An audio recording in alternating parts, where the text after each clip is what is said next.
मुंबई के एक हंसते खेलते तांबे परिवार को आखिर ऐसी क्या नजर लगी कि चंद दिनों पहले तक जो एक दूसरे के सुख दुख के साथी थे, आज उनके बीच इतनी नफरत पैदा हो गई थी कि उन्हें एक दूसरे की मौजूदगी तक बर्दाश्त नहीं थी।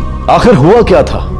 ऐसा कौन सा सच सामने आ गया था जिसने भाई बहन मां मासी जैसे रिश्तों पर सवालिया निशान लगा दिए थे?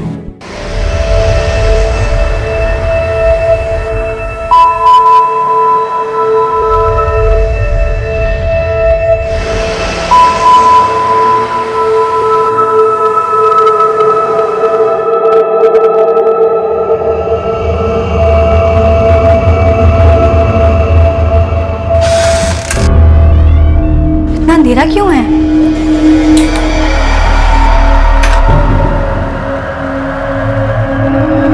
आई मावशी, हाँ गए सब लोग। आई अनन्या,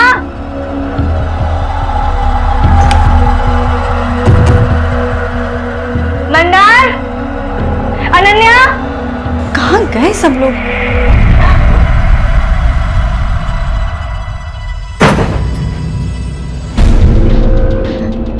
कौन है वहां पे?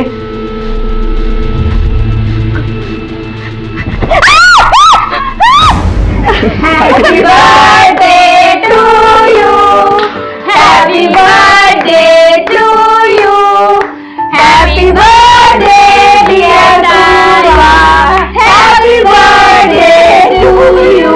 डर गई मेरी बच्ची। वाढदिवसच्या खूप खूप शुभेच्छा। थैंक यू भाई।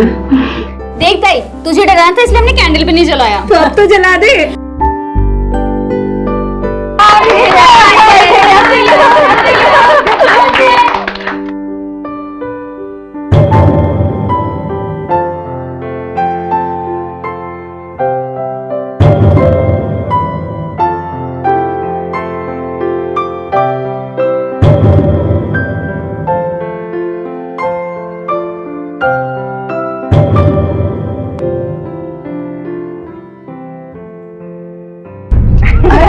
लगता है पानी आ गया। तुम लोग सो जाओ सारे के सारे। हाँ, शाम को तुम लोगों का कुछ ताम झाम भी तो है ना? ताम झाम नहीं है, अपन लोग ना डिनर करने चलेंगे, फिर उसके बाद में पिक्चर देखने चलेंगे 9 से 12। अच्छा ठीक है, चलो मैं पानी भर के आती हूँ। हाँ, तू नहीं सोएगी? अरे सोऊंगी पर थोड़ा लेट। 2 ब्लाउज अर्जेंट में देना है, उसको तैयार कर लूं, बस सो जाऊंगी। चलो चलो मंदार, तू चल मेरे साथ।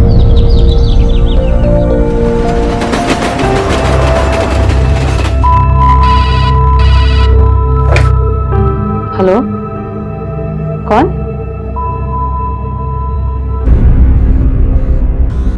इतने सालों बाद कैसे पता चला कि मैं एक मिनट।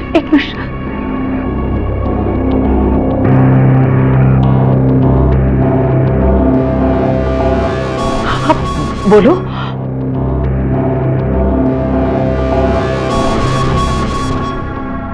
नहीं पूर्वा, तुम लोग होकर आओ, मेरे सर में दर्द है, मैं सोऊंगी थोड़ी देर। नहीं आई, फिर मैं भी नहीं जाऊंगी। तू यहाँ बैठ, मैं सबको बोल कर आती हूँ। अरे नहीं, तेरे जन्मदिन के लिए सब लोग बाहर जा रहे हैं, तू ही नहीं जाएगी तो कैसे चलेगा? ताई जल्दी आना। हाँ आ रही हूँ, तू जाना, वरना सब अंदर आ जाएंगे और सबका मूड खराब होगा। मैं नहीं चाहती कि ये हो, तो जाना बच्चा।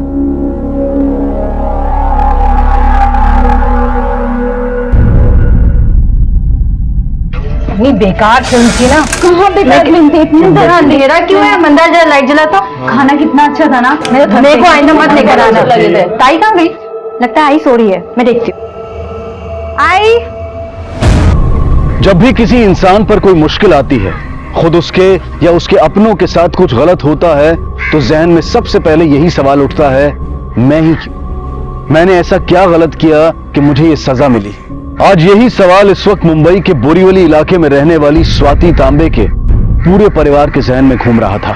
किसी को कुछ समझ में नहीं आ रहा था। एक नेक इंसान, एक सादगी पसंद, शांत, मेहनतकश महिला और एक प्यार करने वाली मां, जो कुछ घंटों पहले तक अपने पूरे परिवार के साथ बहुत खुश थी।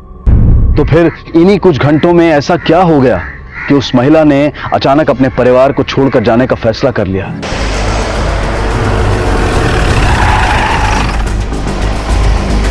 यानी ये सुसाइड केस नहीं है, क्लियर कट मर्डर केस है और सुसाइड केस दिखाने की कोशिश की गई है। Nipah, yes sir. एम्बुलेंस को बुला और बॉडी पोस्टमार्टम के लिए भेज दो।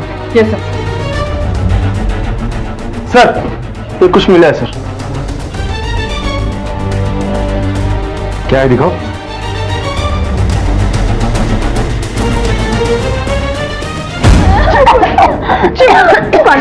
अम्बे, सब आस पड़ोस में पूछ सकते हो। आप लोगों में से कोई बता सकता है कि ये सब क्या है? साहब, स्वाति सिलाई का काम करती थी, पास पड़ोस के बच्चों और औरतों के कपड़े सिलती थी और ऑल्टर करती थी। ये उसी की रिसीट। सिर्फ औरतों के कपड़े सीती थी? नहीं साहब, औरतों और बच्चों के कपड़े सिलती थी और आदियों के कपड़े ऑल्टर करती थी। हाँ मैडम, हम लोग किसी को देखा नहीं है। सर यहाँ सब नौकरी पेशा वाले लोग हैं। आप लोग जब लौट कर आए थे तो घर का दरवाजा बंद था या खुला? दरवाजा बंद था साहब, मैंने खोला था अपनी चाबी से। लेकिन तुम लोग फिल्म देखने के लिए गए थे, फिर खाना खाने के लिए गए। तुम्हारी आई तुम्हारे साथ क्यों नहीं आई? सर, आई के सर में दर्द हो रहा था, उन्होंने कहा कि उनको सोना है। मेरे सर में दर्द है, मैं सोऊंगी थोड़ी देर। क्या वो हमेशा ऐसी सज धज के सोती है? या तो वो लोग झूठ बोल रहे हैं या फिर लोगों को पता नहीं है। स्वाति जी तो घर पे थी ही नहीं। तकरीबन 8 बजे वो घर से निकली थी, एकदम सज धज कर।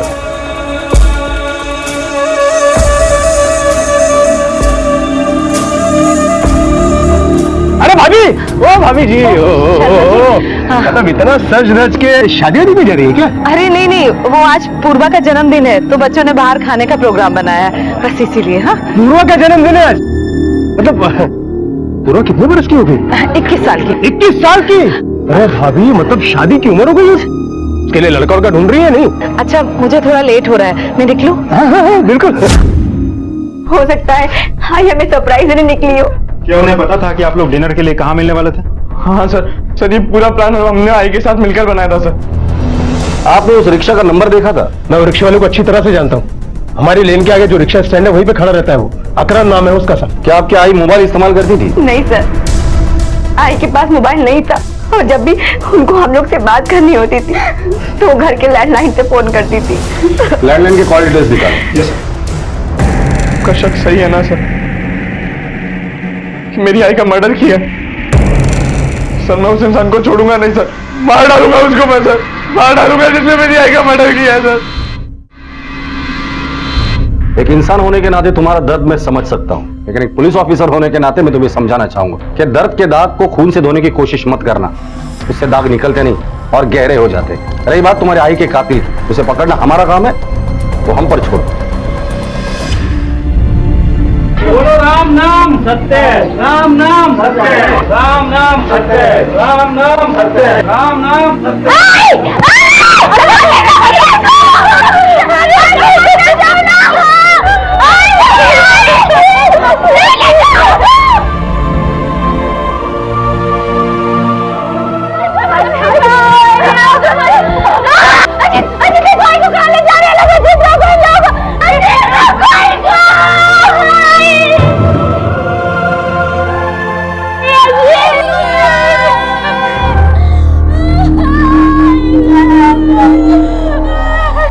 छोटी ओली का बॉयफ्रेंड है, स्वाति के साथ साथ पूरे परिवार वालों को पता था। क्या पता माँ भी कल निकली हो अपने पुराने किसी यार से मिलने के लिए। और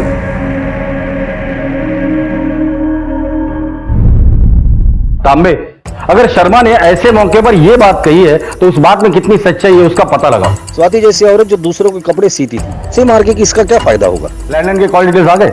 आ चुकी है सर, लेकिन कॉल्स बहुत कम है।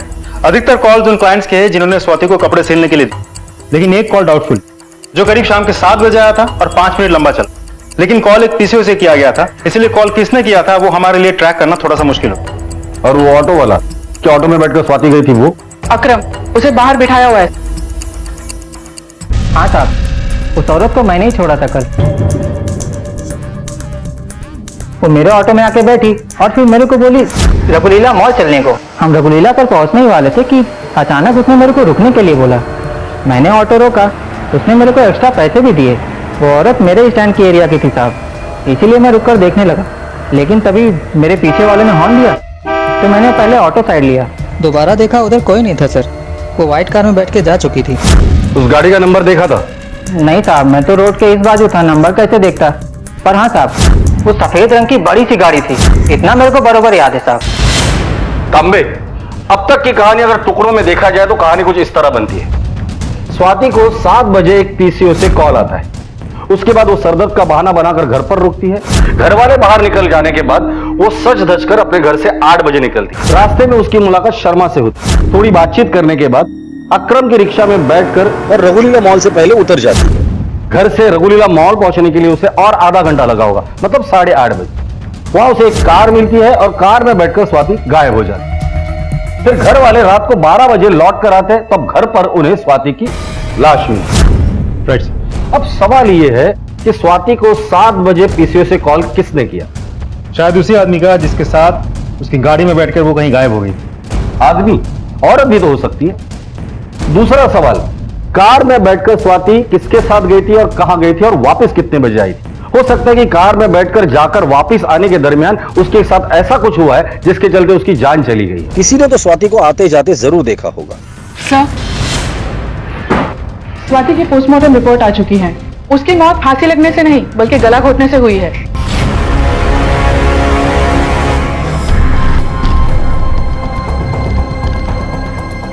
उसकी बहन को बुलाओ। सर,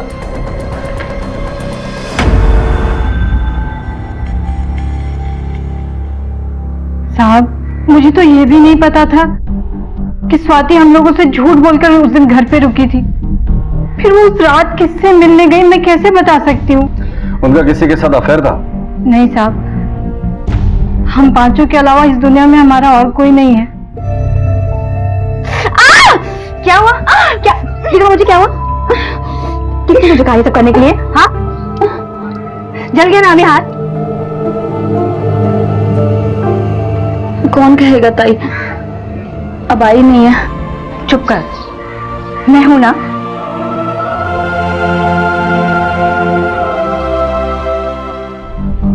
और आप दोनों के पति? मेरे पति हमारी शादी के 2 साल बाद ही गुजर गए थे और स्वाति का पति उसे छोड़कर चला गया था 10 साल पहले। उसके बाद उसका कोई पता नहीं चला साहब। तो फिर आपने इन बच्चों को पाला कैसे? स्वाति दूसरों के कपड़े सिलती थी और मैं लोगों के घर में खाना बनाती थी। फिर पूर्वा की कॉल सेंटर में जॉब लग गई तो मैंने काम छोड़ दिया और घर की जिम्मेदारी संभाल ली। कहाँ काम करती थी आप? कल्याण में साहब, जहां हम पहले रहते थे। कल्याण से बोरीवली शिफ्ट होने की कोई खास वजह? एक गुंडा था, दत्ता, वो उसकी पूर्वा पे बहुत बुरी नजर थी। यहाँ भी 1-2 बार आया था साहब शुरू में। बाद में स्वाति ने उसका इलाज कर दिया था। कैसे? यहाँ के जो लोकल कॉर्पोरेटर है ना, पिंगले साहब, उन्होंने हमारी मदद की थी साहब। कॉर्पोरेटर? आपने पुलिस की मदद क्यों नहीं ली? लड़की का मामला था, बदनामी के डर से पुलिस के पास नहीं गई। ठीक है, आप जा सकते हैं।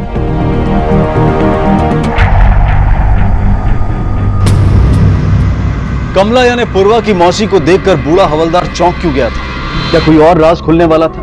और सबसे बड़ा सवाल यह था कि इतना सब कुछ होने के बावजूद तांबे परिवार ने पुलिस से मदद लेने की बजाय एक्स कॉर्पोरेटर से मदद क्यों मांगी? और कौन था यह कॉर्पोरेटर जिस पर उन्हें पुलिस से ज्यादा भरोसा था? और क्यों की थी उसने इस परिवार की मदद?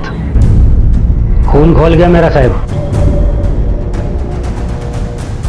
जब मेरे को पता चला कि मेरे वार्ड की महिला को कोई परेशान कर रहा है, इसलिए मदद कर दी उसकी मैंने। अब ये भी बता दीजिए, इस प्रोटेक्शन की कीमत क्या वसूल की थी आपने?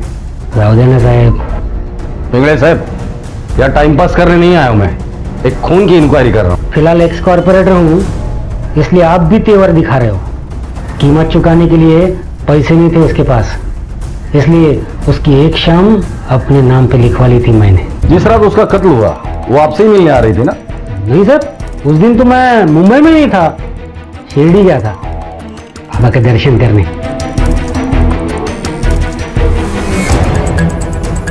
एक मिनट सर, ये गाड़ी तो अकरम ने हमें जिस गाड़ी की डिटेल्स दी थी वो डिटेल्स इस गाड़ी के साथ बिल्कुल मैच करती है सर।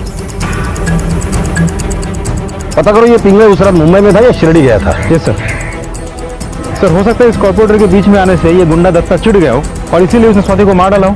उठाकर लेकर आओ इस दत्ता को। Yes sir. चलो। तांबे, एक बात समझ में नहीं, जब रेशमा को पूछा कि वो पुलिस की मदद क्यों नहीं ली तब वो डर गई। का मतलब ये फैमिली कुछ तो छुपा रही है हमसे।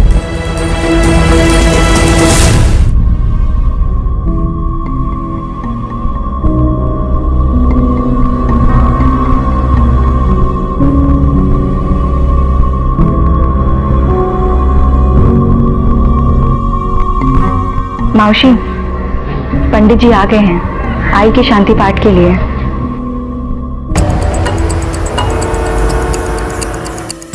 साहब एक बात बोलनी थी। बोलो। वो स्वाति की बहन है ना, वो रेशमा है। रेशमा? उसका नाम तो कमला तांबे है। नहीं साहब, वो रेशमा है। जब मैंने उसको देखा तो मुझे लगा कि मैं इसे जानता हूँ।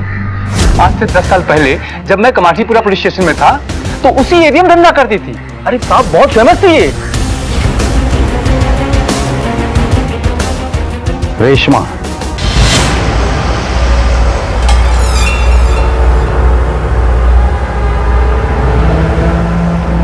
कैसे लाए? बस इतने?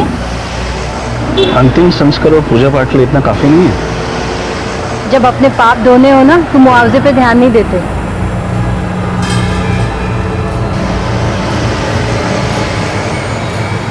बाद में मिलती हूँ।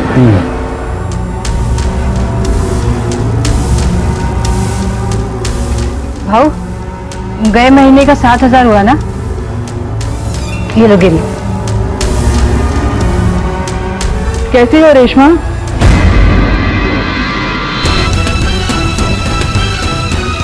कुछ बातें करनी है तुमसे, चलें? जी हाँ, मेरा असली नाम रेशमा ही है। वो मैं और स्वाति धंधा करते थे। हम दोनों बहुत करीब थे एक दूसरे के, बिल्कुल सगी बहनों की तरह। और फिर एक दिन तुम और स्वाति उस कोटे से नहीं बल्कि बाजार से ही गायब हो गए। क्यों? ऐसा क्या हुआ था? वो सब अपनी वजह से नहीं, पूर्वा की वजह से। उस वक्त पूर्वा की उम्र लगभग 9-10 साल की रही होगी और कोठे की मालकिन ने उसे 25,000 रुपए में बेच दिया था। मैं और स्वाति उसको ढूंढते हुए कमरे में गए तो हमने वो जगह ही छोड़ दी। हमने अपने पास के कुछ पैसों से कल्याण में एक खोली किराए पर ले ली और एक नया जीवन शुरू किया। लेकिन उस हादसे के बाद से पूर्वा एकदम जिंदा लाश की तरह हो गई थी साहब। न कुछ बोलती थी, न सुनती थी, न कुछ कहती थी। स्वाति से अपनी इकलौती बेटी की ये हालत देखी नहीं गई। एक मिनट, पूर्वा स्वाति की इकलौती बेटी थी, तुम्हारा कोई बच्चा है नहीं। फिर ये मंदार और अनन्या, ये किसके बच्चे? वो हमारे बच्चे नहीं है साहब। पूर्वा के कहने पर हम उन्हें अपने घर ले आए थे। उस हादसे के बाद पूर्वा ना तो किसी से बात करती थी, उसने अपना बचपन खो दिया था। लेकिन मंदार और अनन्या को देखकर वो पहली बार बोली, इसीलिए हम उन दोनों को अपने घर ले आए थे और फिर हम 3 से 5 हो गए साहब। ठीक है, जा सकती हो तुम।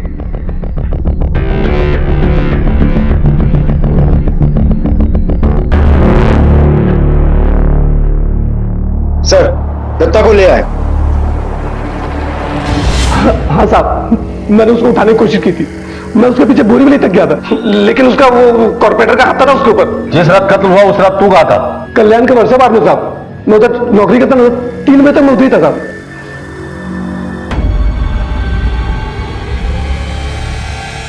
कितना हुआ? सब वो मेरी मौसी आई थी, कमला नाम है उनका साहब। कमला नहीं, रेशमा नाम है उसका।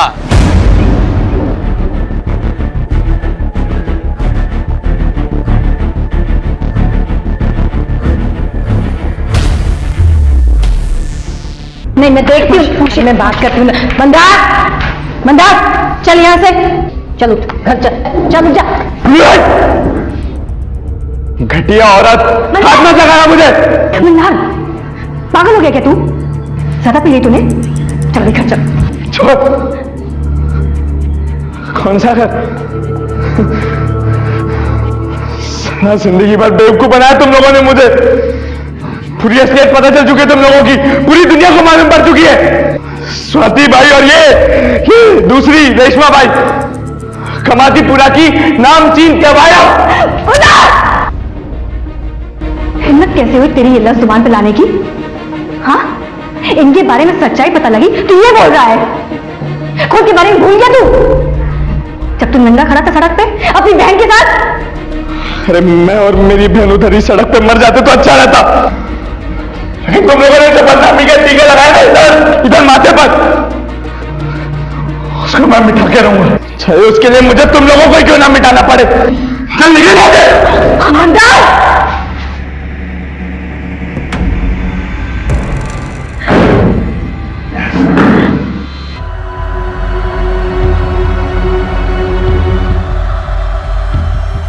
लो आ गए, अब खड़े खड़े मुंह क्या देख रहे हो?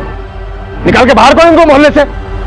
इतने सालों से बेवकूफ बना के रखा है मोहल्ले वालों को। अरे शरीफों के मोहल्ले में वैश्यों का टोला चला रखा है इन लोगों ने। शर्मा जी, सुनी सुनाई बातों पर ना यहाँ पर तमाशा मत करिए मोहल्ले में। वाह, तमाशा देख रहे? अब इनके जैसा तमाशा तो मैं नहीं कर सकता। अरे शर्मा,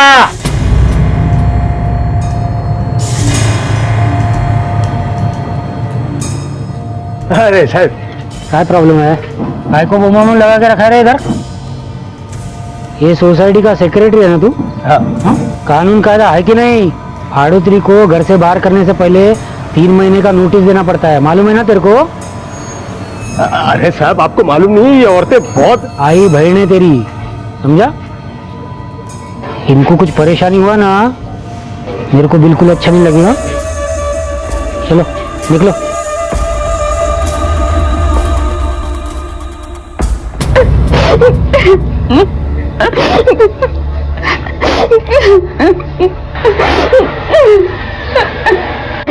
क्यों रो रही है? जो शर्मा कह रहे थे वो सब सच है ना? देख प्लीज धीरे बोल। क्यों धीरे बोलूं? देख तू जा यहाँ से, एक बार मेरी बात। कोई बात नहीं सुननी मुझे तेरी। मेरी बात मैं कुछ नहीं सुनूंगी, तू जा यहाँ से भाई, जा यहाँ से जा।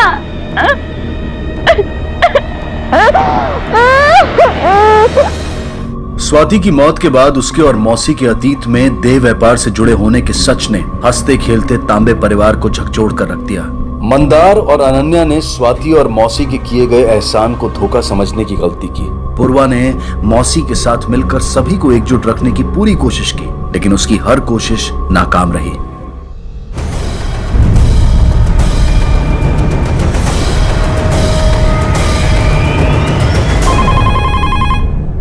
नमस्कार, इंस्पेक्टर धनावड़े बोलते हैं। क्या?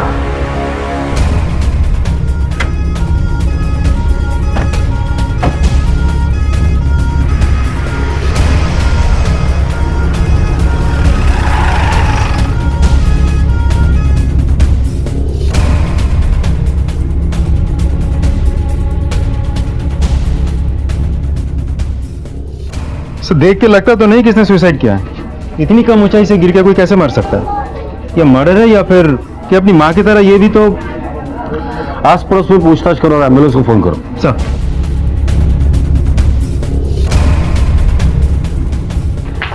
घर में कोई भी नहीं है और दरवाजा भी खुला पड़ा है, और ये पूरा का फोन मिला है जिससे लास्ट कॉल अनन्या को गया था करीब 12 बजे। कॉल लगा उसे। Yes sir.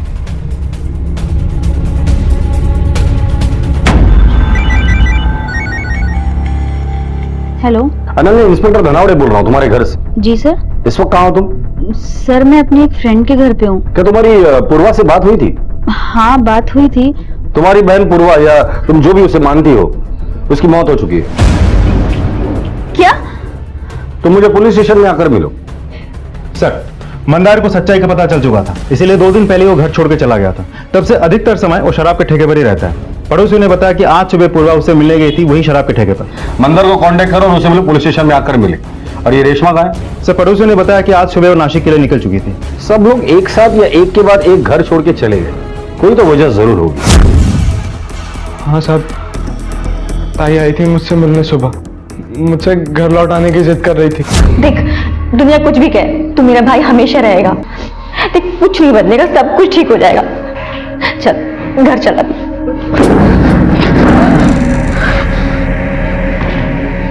ना तेरा मेरा कोई रिश्ता था, ना है, ना रहेगा।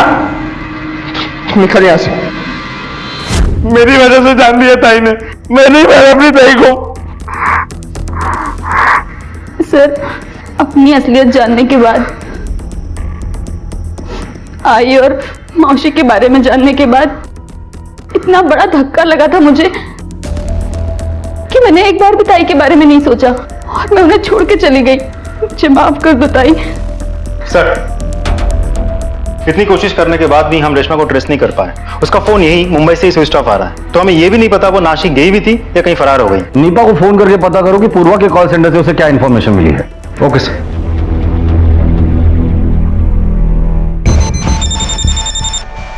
Yes sir. सर स्पीकर पे है।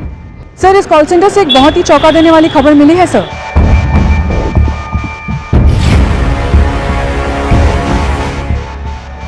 Okay, thanks. Yes sir. ताई अगर कॉल सेंटर में काम नहीं करती थी तो फिर कहाँ काम करती थी? हमें इस बारे में कुछ नहीं पता है सर।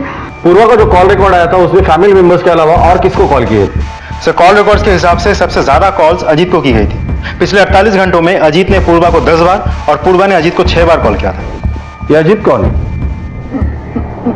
मेरा बॉयफ्रेंड है सर। सर, अनन्या घर छोड़ के चली गई थी। पूर्वा ताई ने उसे बहुत बुलाने की कोशिश की, लेकिन वो आई नहीं। फिर उन्होंने मुझसे कहा कि मैं कैसे भी तरह उसे मनाकर घर लाऊं। बस इसी मामले में हमारी बात हुई थी सर। बस इतनी सी बात हुई थी और कुछ नहीं सर। तो फिर इस मैसेज का मतलब क्या हुआ?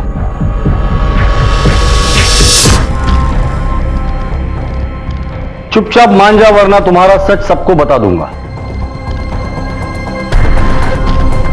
सर, मैसेज तो बस ऐसे ही सर।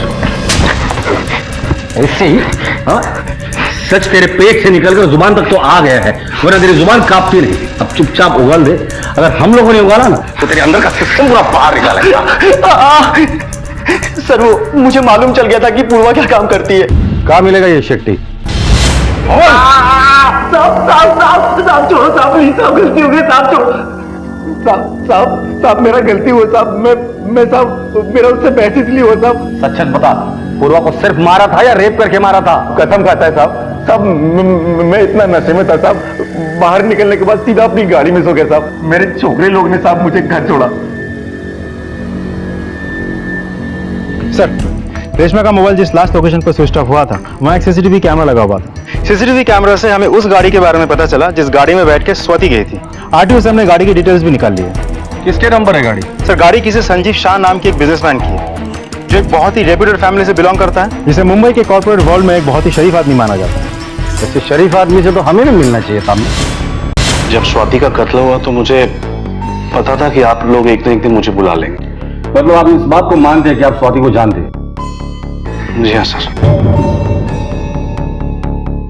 सर, कॉलेज के दिनों में मेरे दोस्त कामाटीपुरा जाया करते थे। मैं भी उनके साथ होता था। मेरी और स्वाति की पहली मुलाकात वहीं हुई थी।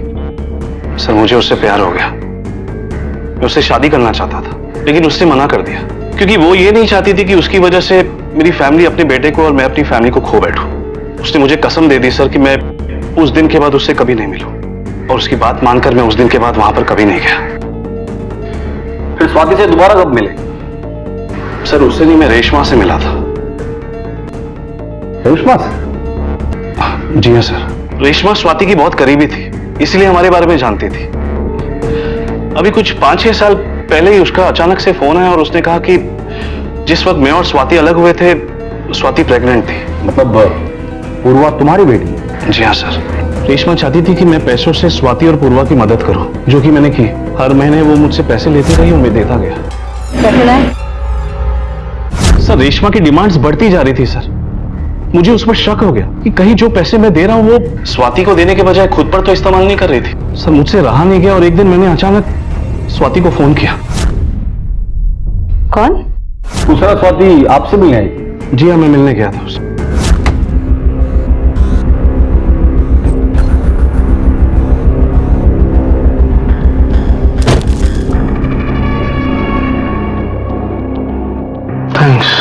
आज इतने सालों बाद। हमारी बेटी कैसी है?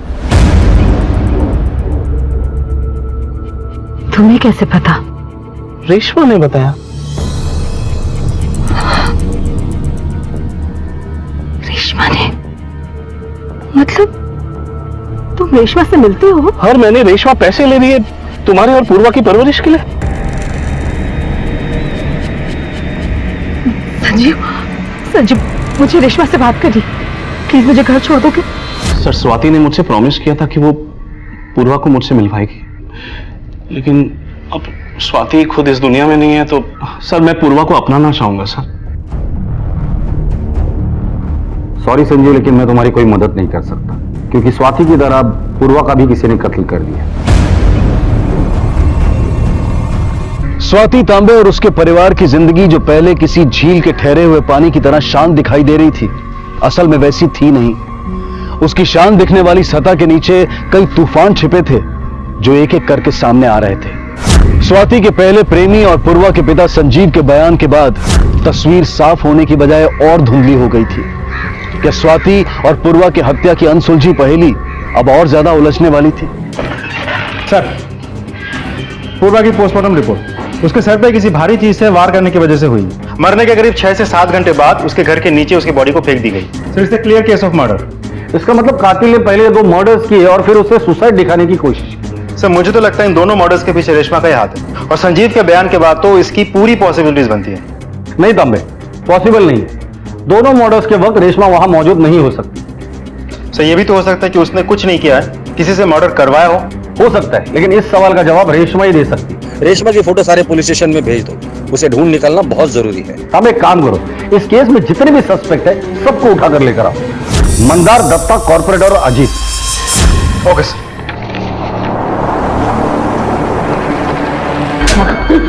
साहब, आपको तो बता दें, मैं क्यों मार रहा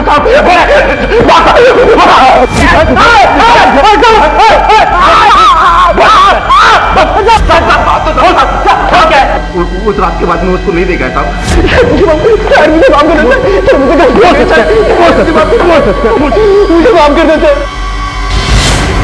मैं अभी तक मुंह नहीं खोला। अब बची सिर्फ रेशमा, जो कि हमारे पहुंच से दूर है। सर, रेशमा पे शक जाने का एक स्ट्रॉन्ग रीजन ये भी है कि बिना किसी को कुछ बताए वो यहाँ से गायब हो गई थी, और फोन मुंबई से ही बंद था ताकि हम लोकेशन ट्रेस ना कर पाए। मुझे तो लगता है दोनों मर्डर्स के पीछे रेशमा का ही हाथ है। साहब, रेशमा आपसे मिलने आई है।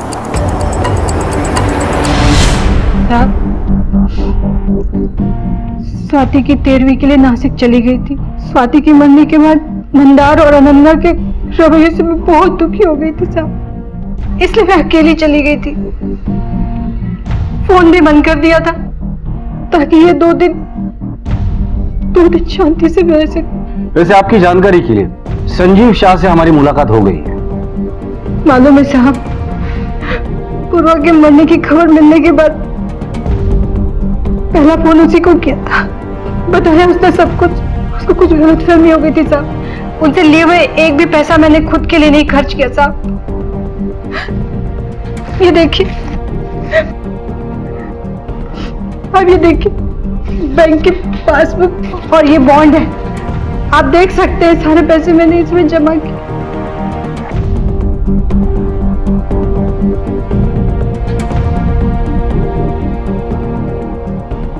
अगर ये पैसे आपको खुद के लिए नहीं चाहिए थे तो आपने स्वाति को बताया क्यों नहीं इस पैसे के बारे में? साहब, स्वाति संजीव से कभी मदद नहीं लेती साहब। वो बहुत खुददार थी साहब, लेकिन मैं दुनियादारी उससे ज्यादा जानती हूँ, इसलिए संजीव से मदद मांग रही थी स्वाति को बिना बताए, ताकि कुछ पैसे बच जाए।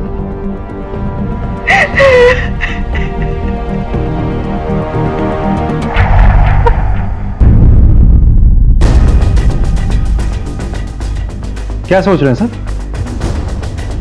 हमने कुछ तो है जो हम लोग मिस कर रहे हैं।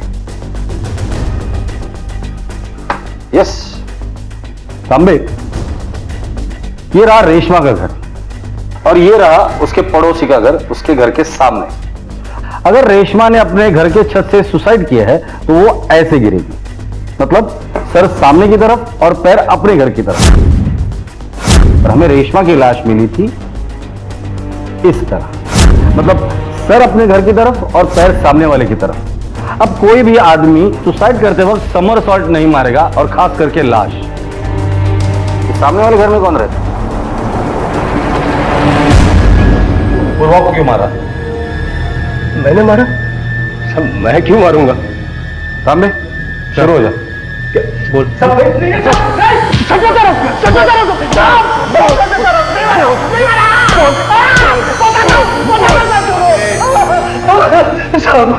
उसको पता चल गया था कि स्वाति को मैंने ही मारा, इसके लिए उसको मारना पड़ा साहब। स्वाति को तुमने मारा था? स्वाति पर पहले से मेरी नजर थी साहब, लेकिन वो हाथ रखने नहीं देती थी कभी भी। फिर एक दिन जब वो बाहर निकली तब उसने मुझे बताया। शादी भी जा रही है क्या? अरे नहीं, वो आज पूर्वा का जन्मदिन है तो बच्चों ने बाहर खाने का प्रोग्राम बनाया है। लेकिन मैंने पूर्वा और बाकी लोगों को बातें करते सुना था दरवाजे पर। नहीं पूर्वा, तुम लोग होकर आओ, मेरे सर में दर्द है, मैं सोऊंगी थोड़ी देर। लेकिन जब उनके जाने के बाद स्वाति घर से निकली, वो भी एकदम सच धज कर। जाइए ना। मुझे शक हो, मैं उसका पीछा करने लगा।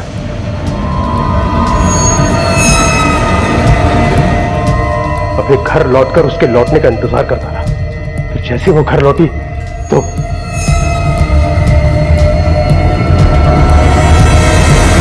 जब जुबान खामोश हो जाती है तो लहू पुकारता है, और तेरे आस्तीन को तो 2-2 मासूमों का खून लगा हुआ था। तेरा बचना तो मुश्किल था शर्मा, इम्पॉसिबल।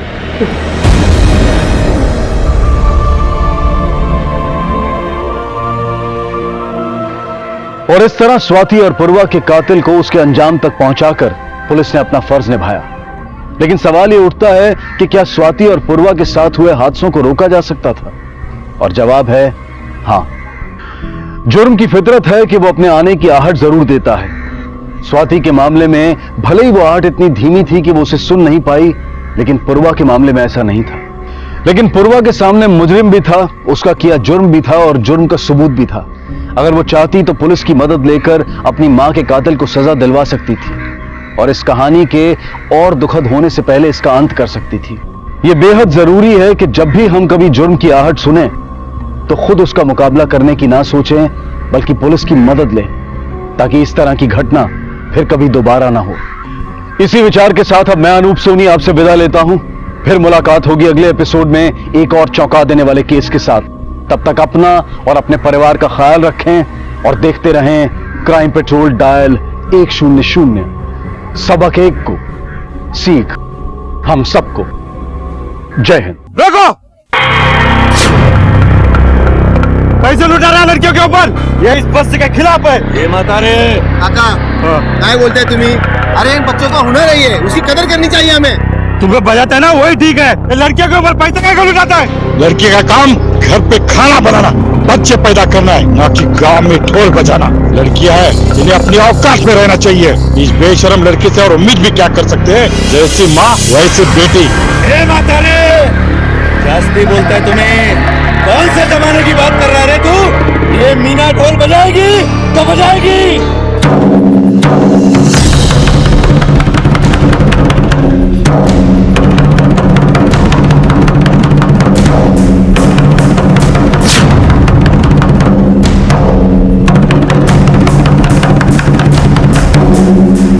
सिर्फ 15 मिनट ये ढोल गले में लटका कर घूम के दिखा, फिर बात कर।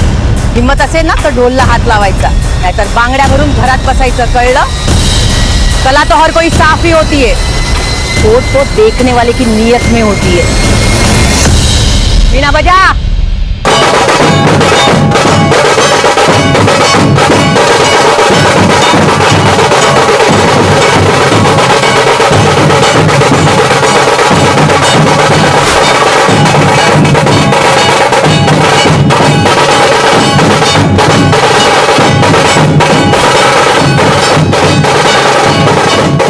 आई मी माई सेल्फ, यानी कि मैं और मैं। कुछ लोग इस मैं में इतने उलझ जाते हैं कि सबसे दूर हो जाते हैं, और एक बार बुरी छवि बन जाती है तो उसे बदलने के लिए कड़ी मेहनत करनी पड़ती है। फिर वो कितने भी अच्छे काम कर ले, फिर से अपने वजूद को बनाने की कोशिश कर ले, लेकिन उनका अक्स उनके सामने आकर खड़ा हो जाता है, और अपने ही बुरे कर्म अपने नुकसान का कारण बन जाते हैं। आज का ये केस इंसानी सोच के एक अहम पहलू को उजागर करता है, ऐसे सवाल खड़े करता है जो हमें अपनी सोच बदलने पर मजबूर कर देंगे।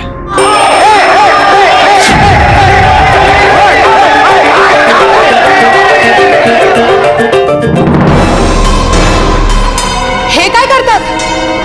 अरे ट्रॉफी कोई ऐसे फेंकता है? हमारे बेटे भी जीत रहे हैं उसे। पता है, मगर किसने? ड्रामा में। ये सब करने के लिए कॉलेज में भेजा क्या तुझे?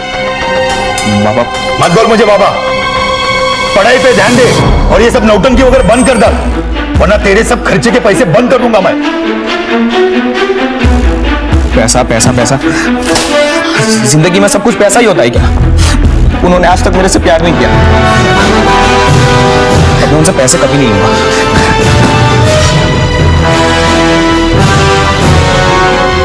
आंटी, आप जाके बाबा को समझाइए, हम सब फ्रेंड्स कौशिक को समझाएंगे।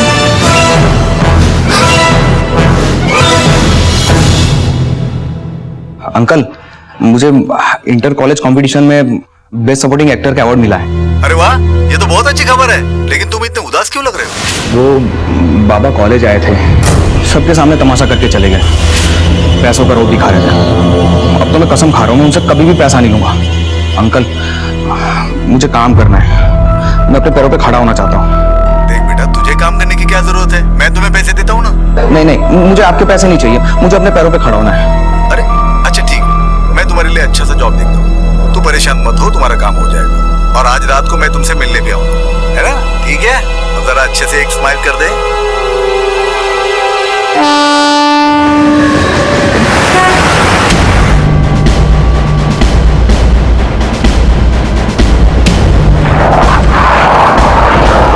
साहेब मी फोन केलं होतं, एक पुराचे लाख पडलेले आहे इधर।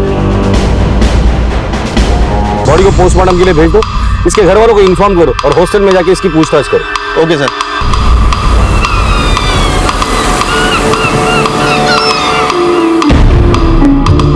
मीना बेटा जाना, सुबोध कहीं दिखाई दे रहा है क्या? देख के आना, जाना। भाई कितनी बार देखूं और कहाँ कहाँ देखूं, हर जगह देख लिया, दादा का कोई अता पता नहीं है। अगर पड़ गई कलेजे में ठंडक। ये सब तेरे जिद का नतीजा है। ना तुम मीना को ढोल बजाने भेजती, ना रवि और सुबोध दोनों गायब होते। ताई तुम्हें कुठला संबंध कुठे जोड़ता है? मीना का ढोल बजाना और उन दोनों का क्या संबंध है? क्यों नहीं है? लड़कियों का ढोल बजाना रवि को पहले से ही पसंद नहीं है, पता है ना तुझे? पर नहीं, तू अपने जिद पे ही अड़ी रहेगी। जो भी कुछ हुआ है ना, उसमें रवि का ही हाथ। मुझे पता है निकम किसकी बोली बोल रहा था। ये सारा तमाशा रवि का किया धरा है। प्रत्येक गोष्ट त्याच्या डोक्यावर टाकायची गरज नाही है। अरे तुझसे तो बात ही करना बेकार है। अरे ताई, आई बाबा तो खुद भी ढोल बजाते थे ना, तो फिर उनको लड़कियों का ढोल बजाना पसंद क्यों नहीं है? आइए जरा बैठ। बेटा, दुनिया में बहुत कम लोग ऐसे होते हैं जो खुद की नाकामयाबी झेल के औरतों की तरक्की दिल से देख पाते हैं। मेरे पापा ना पहले ऐसे नहीं थे, हम दोनों मिलके ढोल बजाते थे। जिंदगी में कुछ बातें समझ में ही नहीं आती। तेरे बाबा का व्यवहार भी ऐसे ही है, कभी मेरी समझ ही नहीं आया। रवि जो खुद एक जमाने में अपनी पत्नी प्रज्ञा के साथ ढोल बजाया करता था, आज अपनी ही बेटी मीना को ढोल बजाने से रोक रहा था। कहीं ना कहीं वो एक दोहरा चेहरा लेकर जी रहा था। और वहीं कौशिक जो अपने पिता से परेशान था, उसकी मौत हो चुकी थी। एक होनहार विद्यार्थी कौशिक की हत्या के पीछे किसका हाथ था? सवाल ढेर सारे थे और पुलिस जी जान से तहकीकात में जुट गई। आप बहुत ही अच्छा लड़का था, सीधा साधा नेक, और किसी से कोई दुश्मनी भी नहीं थी। पता नहीं इसके साथ ऐसा किसने किया है। ये तो आप ही बेहतर बता सकते हैं। रात को 10:30 बजे के बाद बाहर जाने की किसी को इजाजत नहीं होती, पर कभी कभार किसी स्पेशल केस में कोई लड़का परमिशन लेकर बाहर जा सकता है। कल रात को कौशिक गया था बाहर, मैंने सोचा वापस आ गया होगा। कल रात किसके साथ? मला माहिती नहीं साहब। कौशिक के जाने के बाद हॉस्टल से कोई बाहर गया या बाहर से कोई अंदर आया? नहीं साहब, ना तो कोई बाहर गया ना कोई अंदर आया। मुझे कल रात से लेकर सुबह तक की सीसीटीवी फुटेज चाहिए। दत्ता, रजिस्टर की कॉपी काढून दिया।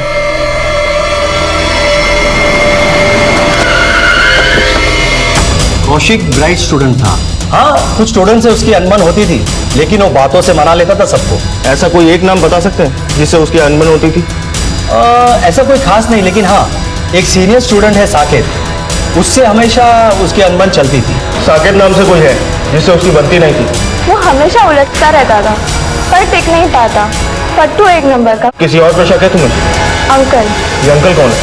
पिछले कुछ महीनों से ये अंकल उसकी जिंदगी में आए और उसे कोई भी प्रॉब्लम होती तो वो उन्हें तुरंत कॉल करता और वो हेल्प करने आ जाते। इस अंकल का कोई नाम पता मालूम है? नहीं, कौशिक के पास भी उसका नंबर ही था। ठीक है, आप जा सकती हैं। आपकी और कौशिक की नहीं बनती थी। कल आप उसके कॉलेज गए थे जहां आप दोनों के बीच झगड़ा हुआ।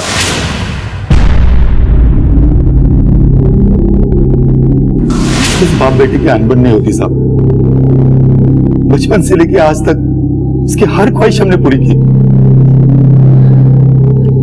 सब मेरा अपना बिजनेस है। मैं चाहता था वो एमबीए करे और मेरा बिजनेस आगे बढ़ाए, मगर उसे तो नौटंकी का शौक लग गया था। बस इसीलिए मैं उसे टोकता रहता था साहब। इन दिनों वो किसी अंकल के कांटेक्ट में था। क्या आप लोग जानते हैं ये अंकल कौन है? अंकल? कौन अंकल साहब? हम नहीं जानते किसी। कौशिक के दोस्त से पता चला है कि कोई था जिससे वो बातें करता था। ठीक है, अभी आप जा सकते हैं, लेकिन जाने से पहले आपकी डिटेल्स वहां लिखवा कर जाना।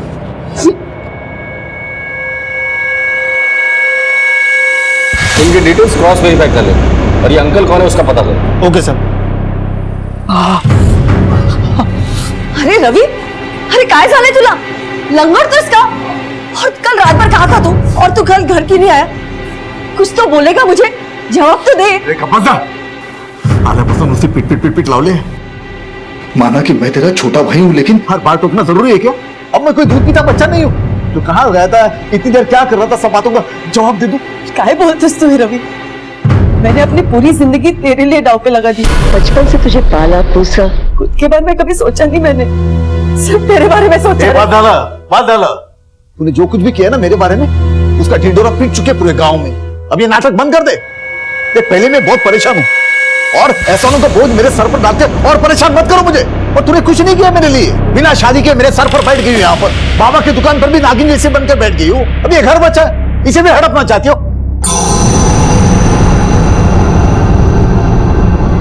ताई, ताई क्या हुआ? क्या हुआ ताई को? कुछ नहीं हुआ उसको, मर नहीं गई वो। मुझे पहुंचाए बगैर मरेगी भी नहीं वो। कैसे बात कर रहे हो आप? क्या किया है ताई ने? कुछ नहीं किया उसने। जो भी किया तूने किया है। ये ढोल पीटना बंद कर दे। इतनी बार समझाया मैंने तुमको, तुम समझ नहीं पाई। अब तो बस्ती के लोग भी बोलने लगे हैं। अब तो ढोल पीटना बंद कर दो। रवि, मेरा ढोल बजाना मुझे उस वक्त भी पसंद नहीं था और आज भी पसंद नहीं है। ढोल बजाते वक्त तुम्हारा मटकना, तुम्हें छूने की कोशिश करना, पैसे उड़ाना, घिन आती थी मुझे इन सब से। रवि, वो मेरी कला का सम्मान था। जो भी हो, आज के बाद तुम और मीना ढोल नहीं बजाओगी, बस। शायद तुम्हारी इसी घटिया सोच की वजह से तुम कभी अच्छे प्रेमी नहीं बन पाए, ना ही अच्छे पति और ना ही अच्छे बाप। मैं क्या कर सकता हूं और क्या नहीं, ये तुम्हें जल्द ही पता चलेगा।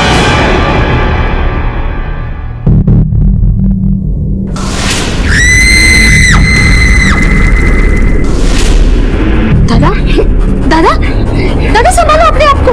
दादा, आई भागना। सुबोध,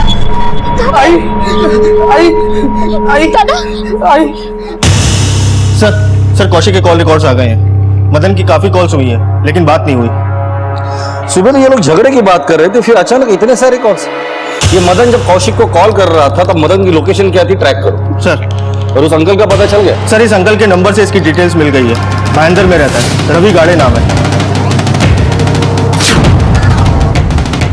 17 साल पहले इसकी बीवी जल के मर गई थी। उसी सिलसिले में इसे अंदर भी किया था लेकिन लैक ऑफ एविडेंस की वजह से ये छूट गया। वैसे रवि करता क्या है? सर एफआईआर के मुताबिक ये किसी बैंड में ढोल बजाता था। और सर अब इसकी छोटी सी पान बीड़ी की दुकान है। सर रवि के परिवार में अब दूसरी बीवी है प्रज्ञा, उससे एक बेटी है मीना, पहली पत्नी से एक बेटा है सुबोध, उसकी एक बिन ब्याही बहन भी है विद्या।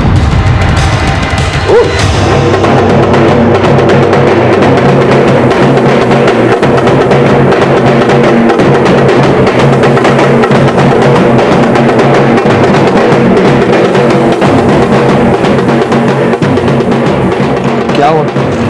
आई कहती है कि ये सब कुछ जो हुआ वो बाबा ने किया है, पर मुझे समझ नहीं आ रहा है बाबा ऐसा सब क्यों करेंगे। तेरे बाबा कुछ भी कर सकते, दिमाग खराब है उनका। मेरा आत्या के जो हाल देख रही है ना तू, इस सुबोध का भी। सुन ना, मला खूप भीती वाटते है। अगर ऐसे ही चलता रहा तो बाबा कहीं हमारे रिश्ते को भी क्या मंजूरी नहीं देंगे, यही ना? मुझे भी वैसा ही लगता है। और वैसे भी कुछ हुआ ना तो हम भाग के शादी करेंगे बस। आणि तिकडे पण तुझा बाप आला ना तर तुला सोडणार नाही मी। चल आता वाजव, घे वाजवायला, चलो वाजव। रवि अपने घर वालों के साथ बेरुखी से पेश आ रहा था, अपनी सोच उन पर थोप रहा था, और शायद यही वजह थी कि उसका अपना बेटा सुबोध उसकी जान का दुश्मन बन चुका था। ऐसे इंसान के तार कौशिक के साथ जुड़े थे। रवि जिसकी पहली पत्नी 17 साल पहले जलकर मर चुकी थी, वो कौशिक की जिंदगी में क्या कर रहा था? कौन था जो कौशिक जैसे लड़के से नफरत करता था? कौशिक की मौत की गुत्थी उलझी हुई थी और यहां रवि के कई पहलू अभी सामने आने बाकी थे। ढोल बजाने का बहुत शौक है ना तुझे? तेरा ढोल आज मैं बजाता हूं। लेके चलो इसे।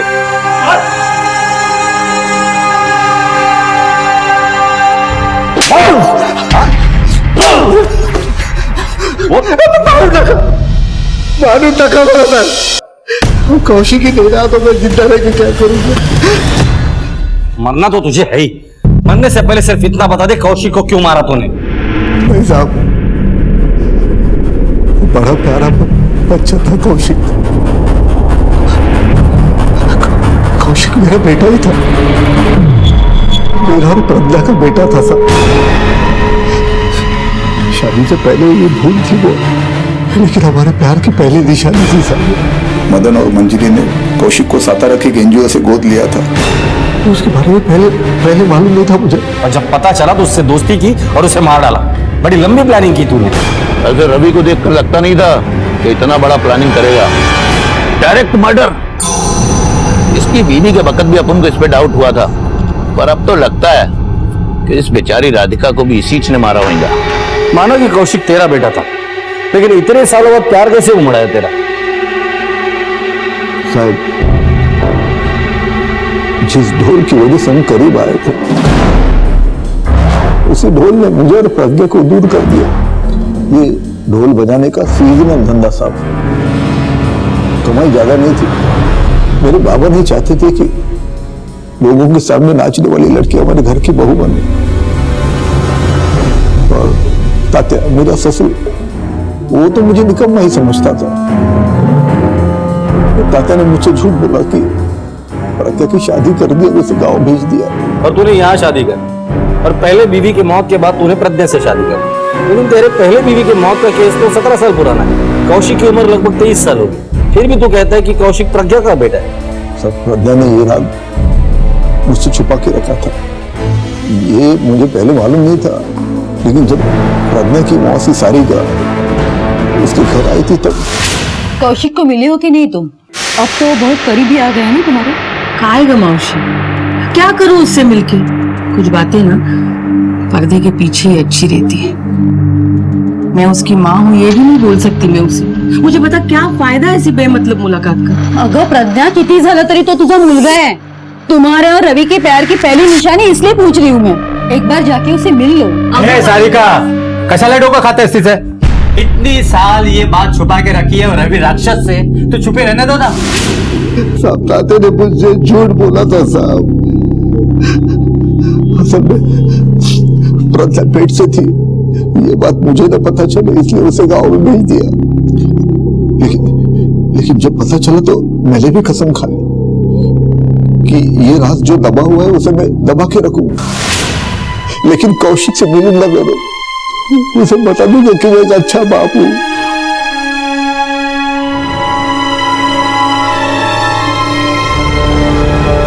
दुनिया को बता दूंगा कि मैं इतना बुरा भी नहीं हूं जितना वो समझते हैं। हाँ, यही भलाई दिखाई ना तूने।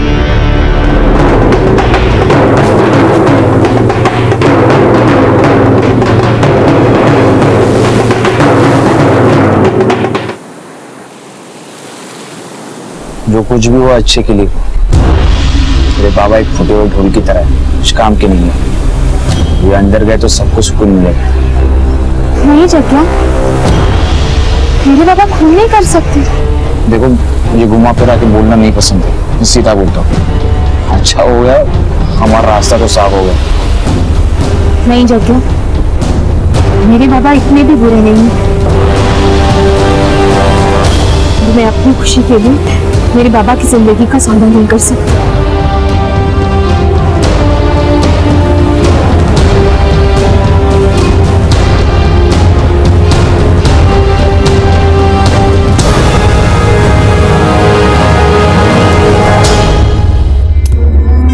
मेरी बात पहले अगर माने होती तो आज ये दिन देखने नहीं पड़ता। उस रवि ने तुम्हारी जिंदगी खराब कर दी। तुम्हारी क्या है, तुम्हारी 17 साल नाबालिग हो तुम। अगर किसी को पता चल गया कि रवि का बच्चा तेरे पेट में है तो छी थू करेंगे। अब मेरी एक बात सुन, यहाँ से सीधा सतारा जाना है, सारिका मौसी के यहाँ, समझी के नहीं? तेरे जाने के बाद उस निकम में रवि ने शादी कर ली। मुझे लगा अब सब कुछ ठीक हो जाएगा, पर नहीं, उसने अपनी बीवी को जलाकर मार डाला। तूने कौशिक के साथ दोस्ती की, उसका विश्वास जीता और खिलवाड़ किया उसकी जिंदगी के साथ। कौशिक और उसके बाप के बीच दरार डालने में भी तू कामयाब हो गया। नहीं साहब, नहीं, उसके पापा से मुझे कोई लेना देना नहीं था। उसके बाद पैसा था, नाम था, लेकिन वो कौशिक को समझ ही नहीं पाया था। कौशिक के मन में उसके लिए नफरत बढ़ गई और मेरा काम आसान हो गया साहब। वो बाबा आए थे, सबके सामने तमाशा करके चले गए। देख बेटा, तुझे काम करने की क्या जरूरत है? मैं तुम्हें पैसे देता हूँ ना, तू परेशान मत हो, तुम्हारा काम हो जाएगा। मेरे और कौशिक के बीच में एक अटूट सा नाता जुड़ गया था साहब। आज मेरे पास गाड़ी है, बंगला है, बैंक बैलेंस है। तुम्हारे पास क्या था? अरे अंकल आप बताओ ना। मेरे पास माँ है। ऐसा मेरे पास माँ नहीं है, मेरे पास आप हो। मैं बहुत खुश था साहब। कौशिक को मिलने के बाद मेरी जिंदगी बदलने लगी थी। मैं चाहता था कि वो कुछ बने, अपने दम पर बने। प्रज्ञा की आंखों में मेरे लिए भरोसा देखना चाहता था मैं। अगर तुझे अच्छा बाप बन के दिखाना था तो उसके लिए तेरे घर पर तेरे 2 सगे बच्चे भी है, उन पर अपना प्यार चाहता था।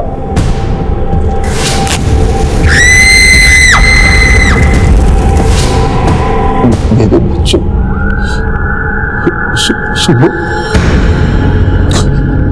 राधिका ने खुदकुशी कर ली। उसका सुमत पर बहुत गहरा असर हुआ ऐसा। वो उसकी और अपने ख्यालों की दुनिया में ही रहता है हमेशा। वो तो मुझे अपना दुश्मन समझता है। कई बार तो उसने मुझे जान से मारने की कोशिश भी की।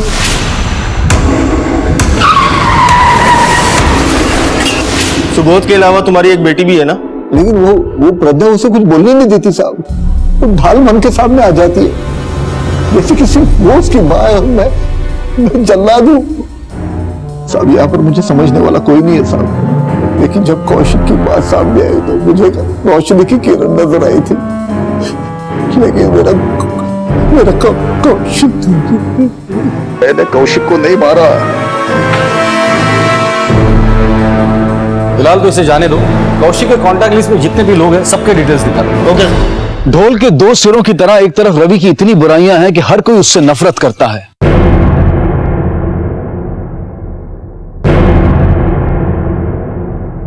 यहां तक कि उसका अपना बेटा सुबोध भी उसकी जान का दुश्मन है।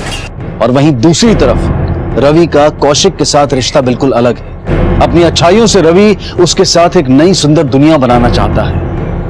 क्या रवि महज अपने चेहरे पर अच्छाई का मुखौटा लगाए हुए था, या फिर वो सचमुच बदल रहा था, या फिर अपना वजूद बचाने के लिए किया गया नाटक था जिसके बेनकाब होने की वजह से कौशिक मारा गया था? या ये प्रज्ञा के इतनी बड़ी बात छुपाने के पीछे रवि का आक्रोश था जो कौशिक की हत्या के रूप में सामने आया था? या फिर इस सब के पीछे उसका कोई और ही मकसद था? कौशिक की हत्या का राज अभी तक पर्दों में था, लेकिन इतना साफ था कि कौशिक की मौत से रवि की जिंदगी में तूफान उठ खड़ा हुआ था।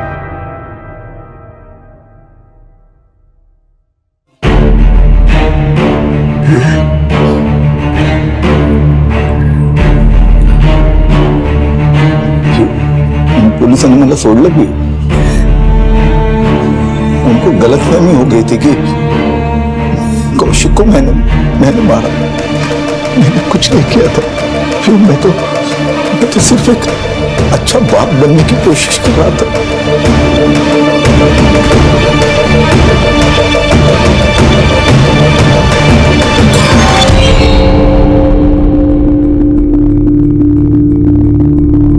सर, आपका शक सही निकला।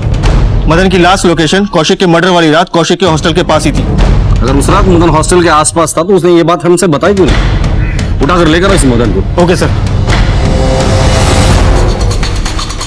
मेरे कुछ किया ही सर, माला कैसे नहीं काटे? तब मार क्यों रहे तब? सुबह बेटे के साथ झगड़ा होता है, रात को दोबारा झगड़ा होता है, गुस्से में आकर अपने बेटे को मार देते हो और हमें ही पूछ रहे हो कि बेटे का खून किसने किया? क्या बोल रहे साहब? मैंने कुछ नहीं किया साहब। 17 तारीख को बेटे के हॉस्टल में क्या करने गए? हमारे पास कॉल रिकॉर्ड है। रात को 12 बजे से लेके 1 बजे तक तुम हॉस्टल में थे। क्या कर रहे थे वहां पर? हाँ साहब, हॉस्टल में गया था। झगड़े को लेकर मेरी बीवी ने जो समझाया था, तब मैं कौशिक को मनाने के लिए वहां गया था। मगर वो मुझ पर नाराज था, इसलिए वो आया नहीं और फोन भी नहीं उठाया मेरा। ये बात पहले क्यों नहीं बताई हमें? सर, अपने बेटी की लाश देखकर मैं बौखला गया था साहब, इसलिए मैं आपको बता नहीं पाया। फिर साहब, उस रात जब मैं बाहर कौशिक का इंतजार कर रहा था, तब मैंने एक लड़के को हॉस्टल में जाते हुए देखा था। सर, इनमें से कोई लड़का है? नहीं सर। इन दोनों में से कोई? हाँ सर, यही था सर।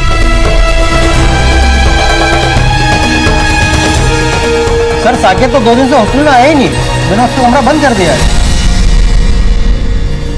इस साकेत की फोटोग्राफ हर पुलिस स्टेशन में सर्कुलेट कर दो और मुंबई से बाहर जाने वाली सभी रास्ते पर नाकाबंदी लगा दो और एक टीम साकेत के घर पे भेज दो। Okay sir. हेलो, क्या? ठीक है, हम वहां पहुंच रहे हैं।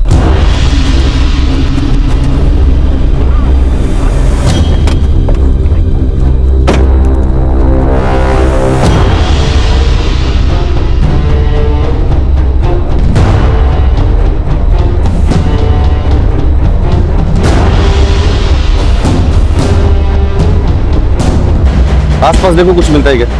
वैसे भी लाश ढोल में मिली, इसका मतलब कोई आसपास वाला ही होगा और रवि के दुश्मन भी कम नहीं थे। सर, लाश को देख के लगता है पूरे जन्म का बदला लिया। पहले इसके बेटे को मारा, फिर इसे।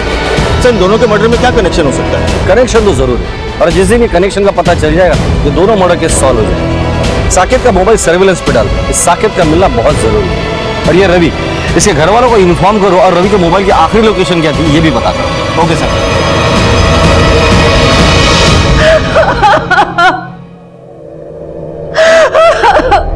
रत्ना जी, देखिए, अपनों को खोने का दर्द क्या होता है मैं समझ सकता हूँ। आपको क्या लगता है कि रवि को किसने मारा? रत्ना जी, संभालिए अपने आप को। हमें मालूम है कि कौशिक और रवि की मौत में कोई ना कोई कनेक्शन जरूर है।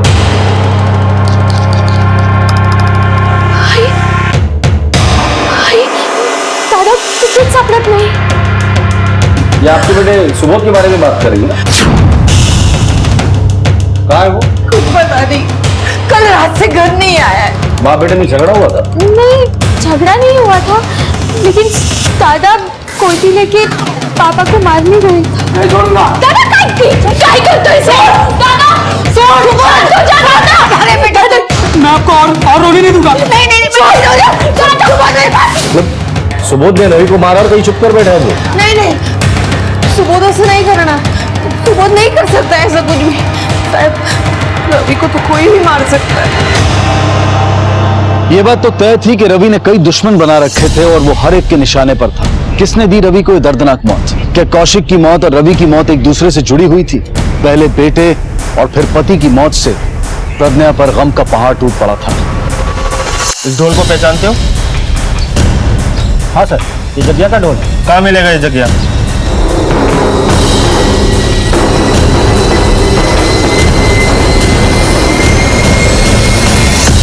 तू लेके चल इसे। सर, चल क्या हुआ सर? देख, क्यों मारे हो सर? ये तेरा ही ढोल है ना? इसी में रवि की लाश के टुकड़े फेंके थे ना तूने? चल अब तेरा ढोल बजाता हूँ। सर, वो मेरा ढोल है, लेकिन वो चोरी हो गया था सर। चोरी हो गया था? हाँ सर, मैं अपना ढोल भावेश के गोदाम पे रखता हूँ। ये भावेश कहाँ मिलेगा? कसून मान चला रे, टाइट कर बराबर। कौन है भावेश? ये है। हाँ सर। ढोल का है इसका? चोरी हो गया साहब। क्या जगह पता है तंदुरुगु में? कंप्लेंट की तूने पुलिस स्टेशन में? हाँ की थी। जगह का ढोल मेरा टेम्पो भी चोरी हो गया साहब, लेकिन आप वो ढूंढने के बजाय हमें को पूछ रहे हो साहब। क्योंकि इसके ढोल में रवि के लाश के टुकड़े मिले। जहाँ तक हम जानते हैं रवि से दोस्ती तो नहीं थी तुम्हारी। अब नहीं बताएगा या ससुराल चल के? क्या साहब, हमने कुछ नहीं किया है, सचमुच चोरी हुई थी। चाहिए तो आप रिपोर्ट दे सकते हैं। अच्छा ये बता, ये ढोल चुरा कौन सकता है? ये तो मैं नहीं बता सकता, लेकिन हाँ मेरे गोदाम की एक चाबी ताते के पास थी, पर ताते तो बोला कि चाबी गुम हो गई। अब इससे ज्यादा मैं नहीं जानता साहब। तात्या, ये आप लोग क्या बोल रहे हैं? मैं समझा नहीं कुछ। जग्या का ढोल और भावेश का टेम्पो गायब है और ढोल के अंदर रवि की लाश मिली है और गोडाउन की चाबी तुम्हारे पास है। चाबी का मेरे पास होना मतलब मैं खूनी हूँ? चाबी तो पहले चोरी हो गई थी। चाबी ना सही पर प्रज्ञा के लिए खून तो कर ही सकते हो ना। क्यों तकलीफ थी तुम्हें रवि से इतनी? अरे साहब एक तकलीफ हो तो बताओ। वो बचपन से प्रज्ञा के पीछे लगा हुआ था। जब भी हम लोग ढोल की प्रैक्टिस करते थे रवि ढोल की आवाज सुनकर दौड़ा चला आता था, लेकिन इस कला के लिए नहीं, प्रज्ञा के लिए आता था वो, और इसीलिए वो कला की कीमत समझा ही नहीं। लाश देखकर ये बात तो पता चलती है कि मारने वाला कोई नजदीकी है। तुम बता सकते हो कौन हो सकता है वो? कोई भी हो सकता है। कोई समझ ही नहीं पाया उसे। दिल का बुरा नहीं था वो साहब, सिर्फ जुबान का कड़वा था। जिसने भी मारा है करीबी, आप तो उसकी करीबी थी ना। आपको पता है कि कौन कर सकता है? सुबोध, जिसने अपनी माँ को जलकर मरते हुए देखा, या फिर प्रज्ञा जिसने अपने बेटा खोया? प्रज्ञा तो रवि के पीछे पागल थी, वो ऐसा कर ही नहीं सकती। सुबोध का क्या, वो तो गलतफहमी का शिकार है। सर रवि की लास्ट लोकेशन का पता चल गया है। रवि के कॉल रिकॉर्ड ने उसकी आखिरी लोकेशन तो हमें बता दी, लेकिन खुदी ने जगह देखो क्या चुनी है। चारों ओर सन्नाटा है। लेकिन सर एक बात समझ नहीं आई, खूनी ने लाश यहाँ फेंकने की बजाय इतनी दूर ले जाके क्यों फेंकी होगी? ये खूनी जो कोई भी है वो आसपास वाला है और बहुत ही शातिर है। उसने ये सब कुछ सिर्फ और सिर्फ हमें उलझाने के लिए किया। सर साकिब मिल गया।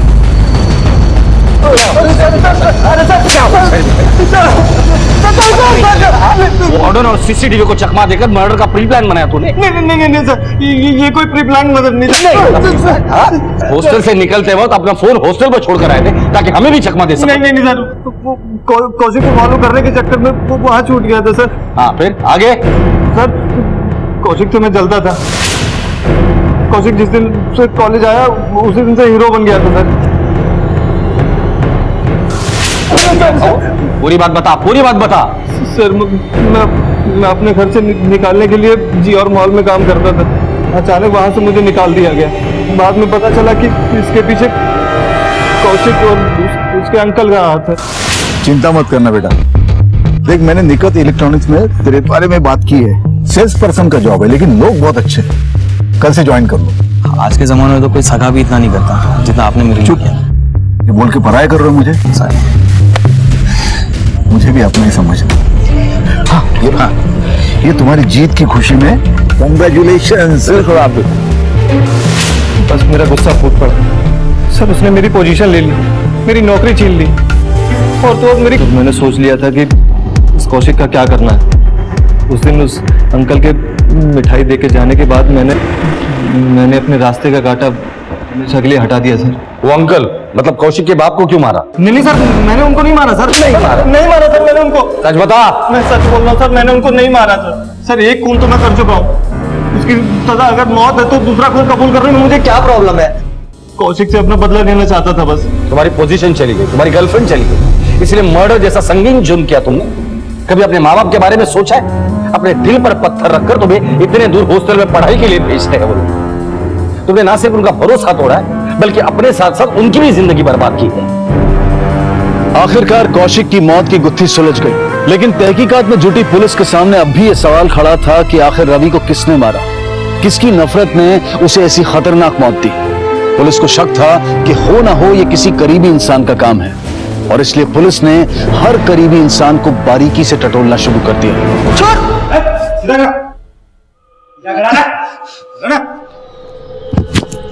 क्यों मारा अपने बाप को? तेरा बाप मर गया, इस बात का दुख नहीं है तुझे?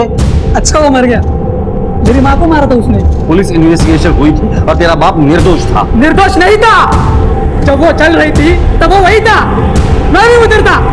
उसने कुछ नहीं किया, उसने मारा मेरी माँ को। मेरे भाई को मार डाला।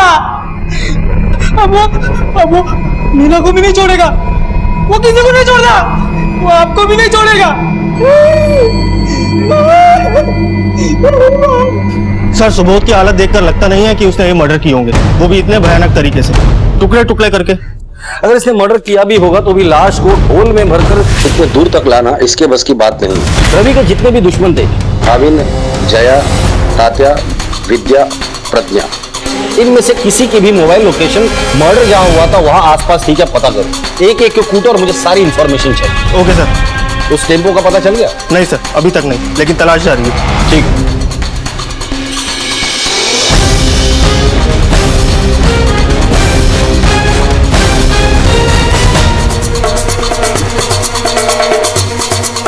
सर ये देखिए सर, इसके मोबाइल रिकॉर्ड के हिसाब से ये मोबाइल रवि के मर्डर स्पॉट के पास एक्टिव था। बैक रिकॉर्ड देखते हुए हो सकता है कि ये कारनामा इसी ने किया। अपनी खबरियों को काम पे लगा दो, मुझे किसी भी हालत में चाहिए। Okay sir. बेटा मैं समझा रहा हूँ, कितना रहोगे आप लोग? अब यहाँ रहने से क्या फायदा है? चलो अपने गांव चलते हैं। नहीं दादा, अब यही मेरा घर है। चिंता करने की कोई जरूरत नहीं है, मैं सब कुछ संभाल लूंगी, किसी को कहीं जाने की जरूरत नहीं है।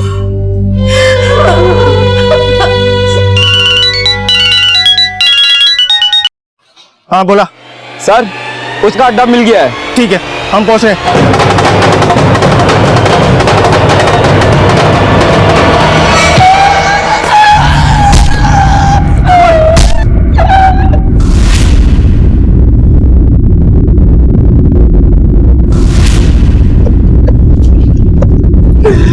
क्यों मारा रवि को? बोल, क्यों मारा रवि को? साहब, विद्या अपन को फोन किए थे, वो बहुत घबराई थी। विद्या ने तुम्हें फोन क्यों किया था? सुबोध घर से निकला था अपने बाप को मारने के लिए। मैं और विद्या तो सुबोध के पीछे गए थे। उधर से रवि रो रहा था और सुबोध जब उसको मारने के लिए उसके पीछे गया तो रवि एकदम पलट गया और सुबोध धन के भाग के खोता वहीं फेंक के साथ। फिर विद्या उधर दूर बैठकर रवि को देख रही थी। फिर अपन को विद्या ने बताया कि रवि ने कैसे उसके साथ इतना टॉर्चर किया। अपन से सहा नहीं गया साहब। फिर अपन ने वही कोयता उठाकर रवि को उधर ही मार दिया साहब। अपन ने टेम्पो भी चोरी किया साहब और वो जगह का ढोल भी अपन ने चुराया। ये कट्टा झूठ बोल रहा है और किसी को बचाने की कोशिश कर रहा है। जिस तरह से मर्डर हुआ है, लगता है किसी करीबी ने अपनी भड़ास निकाली है। दौड़े उठाकर लेकर आओ इस विद्या को। हो साहब। साहब रोको साहब, इसमें विद्या का क्या लेना देना साहब? उसका कोई कसूर नहीं। विद्या का लेना देना था या नहीं, ये हम डिसाइड करेंगे। साहब बात सुनो साहब। साहब विद्या ने कुछ नहीं किया साहब, अपन ने मारा रहा। क्यों किया आपने उसे? बचपन से लेके अब तक सारी बातें मेरे दिमाग में घूम रही थी। मेरे अंदर का ज्वालामुखी फट गया। मैंने अचानक फैसला ले लिया। एक इंसान की वजह से इतनी सारी जिंदगियां बर्बाद हो रही थी। वो हमेशा यही चाहता था कि उसका परिवार सुखी रहे, खुश रहे। उसकी बदकिस्मती ये थी कि उसका परिवार उसे समझ नहीं पाया। काश आप लोगों ने उसे समझा होता तो आज रवि जिंदा होता।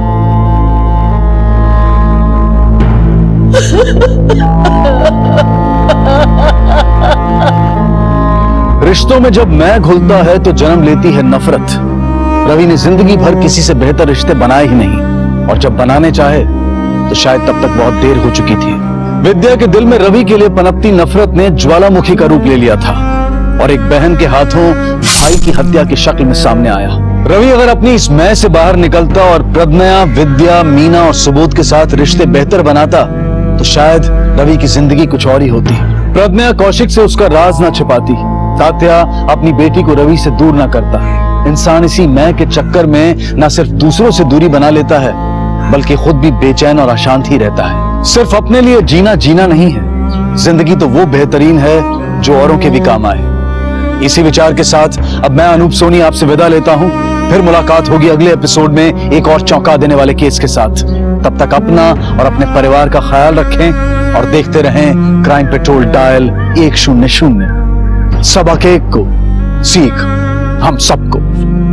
जय हिंद। इस तरह के और भी एपिसोड देखने के लिए हमारे चैनल को सब्सक्राइब करें और बेल आइकन दबाना ना भूलें।